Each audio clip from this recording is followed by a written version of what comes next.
بسم الله الرحمن الرحیم. نور ژبې زده کول کلوی کمال دی، خپله ژبه هېرول بې کمالي ده. ګرانو مینوالو، زه محمد محسن چیرمین مانسره پښتو اکیډمي دې وخت پښتو اکیډمي په خوند نیک په نیغه تاسو په خدمت کې حاضر یم.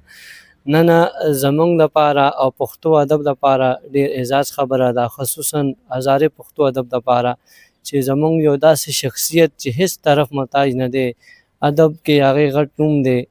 ښاغلی قمرسرای نوم صاحب چې خپل نوم یې عبدالرحمن دی، خو ادب کې قمرسرای په نوم پیژندل کېږي. نن د دفاع پښتو اکیډمۍ نه د پښتو جدید شاعرۍ د منظمتي عناصرو کې ډېره ښکلي انداز کې سرای صاحب خپل دفاع وکړو او دا موږ لپاره اعزاز خبره ده. راځئ چې سرای صاحب کیفیات د دې موقع اورو. جی سرای صاحب. ډېره د خوشحالۍ خبره ده. زه د منصره پښتو اکیډمي او خاص کر ستا ډېر مننه کوم چې تا نن راغلی او په خپله دې دا ټول کوریج وکړه، ټوله دفاع دې په خپله وکتله. نو ستا ډېره مننه کوم. تا هزاره کې د پښتو ادب دپاره تا ډېره زیاتې قربانیانې دي او ډېر زیات منډه تړلی، دې ته موږ ډېر په دروند نظر ګورو.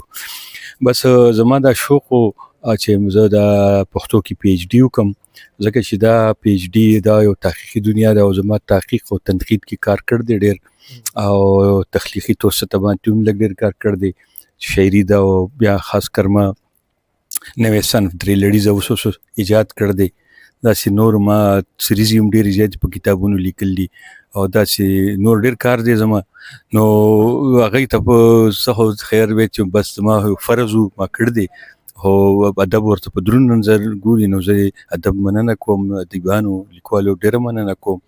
او دا ده چې دا هزاري ادب دپاره زموږ پی ایچ ډي، ځکه چې زموږ هزاري ادب کې د ایم فل پی ایچ ډي کسان کم دي، نو دا چې یو کېږي نو دا موږ لپاره د فخر خبره. دا وغړي ډېر کې خدایا لویه دا حضرت سید صاحب و. یقینا زما مطالعه په رڼا کې دا پښتو ادب هزارې څلورم پی ایچ ډي سکالر دی چې زما استاد هم دی. ما ته ډېره مینه راکړې ده زه چې نن ادبي دنیا کې ځان ښکاره کړی یم، نو د دې کریډټ ښاغلی قمرسرای په نوم ځي او زه هم ډېره خوشحاله یم. خدای په امان.